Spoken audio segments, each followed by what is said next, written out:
Hello to all. Welcome to Chameleon Classes. Today I, Shriya, will tell you about enzyme inhibition. This PPT will cover its introduction and its three major types, that is reversible inhibition, irreversible inhibition and allosteric inhibition. Reversible inhibition is of two types, that is competitive inhibition and non-competitive inhibition, and a special type of irreversible inhibition called suicide inhibition will also be covered in this PPT. So, what do you mean by enzyme inhibition? Enzyme inhibition may be defined as any process by which the catalytic activity of specific enzyme gets inhibited, either by natural inhibitors as a part of feedback mechanism in our bodies or by drugs or chemically designed molecules for various purposes. This is called as induced inhibition. So it could be natural or it could be induced. Now, as I already told you that enzyme inhibition is of three major categories. The very first is reversible inhibition, and it has two subtypes, that is competitive inhibition and non-competitive inhibition. Second, irreversible inhibition and its special subtype, that is suicide inhibition. And third, allosteric inhibition. Now, what do you mean by enzyme inhibitor? Enzyme inhibitor may be defined as any substance which binds with the enzyme and brings about a decrease in catalytic activity of that enzyme. So, the inhibitor it could be either organic or it could be inorganic, and both organic and inorganic inhibitors have been found in nature. First, reversible inhibition. Reversible inhibition is called so because enzyme inhibition in this case can't be reversed if the inhibitor is removed from the enzyme. And this is a kind of inhibition in which the inhibitor binds to enzyme non-covalently. So, the reversible inhibition is of two types, that is competitive inhibition and non-competitive inhibition. What is competitive inhibition? It is a kind of inhibition in which inhibitor which closely resembles to the real substrate is regarded as substrate analog. This inhibitor competes with the original substrate and binds at the active site of the enzyme but does not undergo any catalysis. As long as the competitive inhibitor holds the active site, the enzyme is not available for the substrate to bind. So, due to this reaction, ES and EI complexes, that means enzyme substrate and enzyme inhibition complexes, are formed as follows.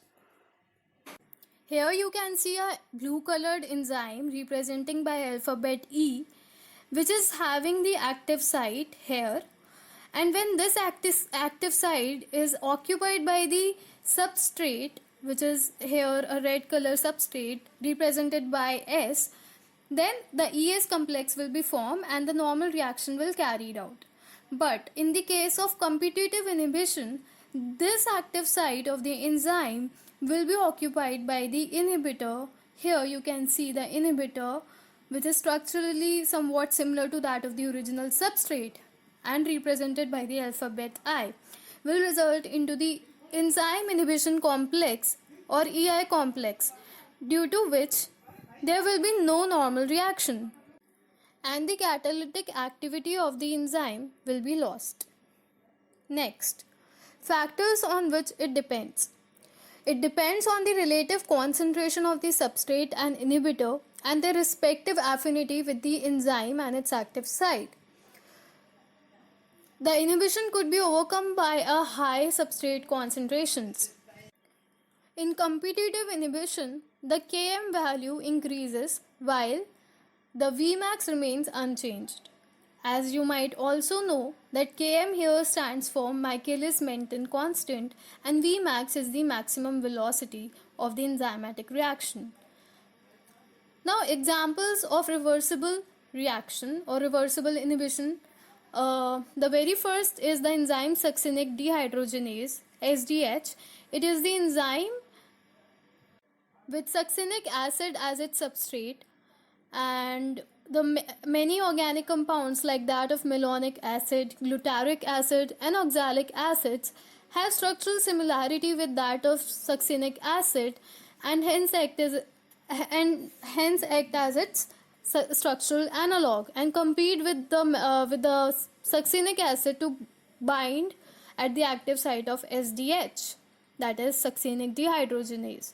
The second very famous example is of methanol and ethanol. Those two substances are basically the structural analog of each other, and methanol basically it competes with the structural it basically competes with its structural analog, that is ethanol, for binding to the active site of alcohol dehydrogenase or ADH. Since it is a toxic to the body, when it is converted to the formaldehyde by this enzyme, the ethanol can be used in the treatment of methanol poisoning. Since you might know that the ethanol inside the body is getting converted to the acetaldehyde by the same enzyme, that is alcohol dehydrogenase. Here you can see the diagrammatic representation where you can see that how the malonate is in competition with the succinate for attaching to the active site of the enzyme. So here you can see this is the enzyme and this is the succinate and this is the structure of malonate. They are pretty similar in their structure, right? So if the succinate will bound to the active site of the enzyme, the fumarate will be formed as the result, while if malonate will bind to the active site of the enzyme, there will be no product formation at all, as the catalytic activity will be lost.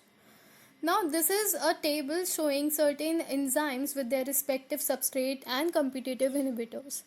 The very first is a xanthine oxidase, which has the substrate hypoxanthine and its inhibitor or its competitive inhibitor allopurinol.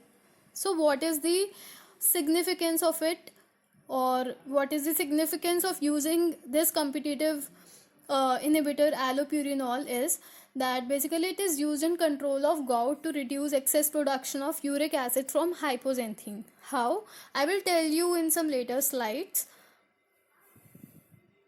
Now, the second thing is non-competitive reaction. So, it is a kind of inhibition reaction in which the inhibitor binds on the site other than that of the active site of the enzyme surface, and this binding impairs the enzyme function, or to say its catalytic activity.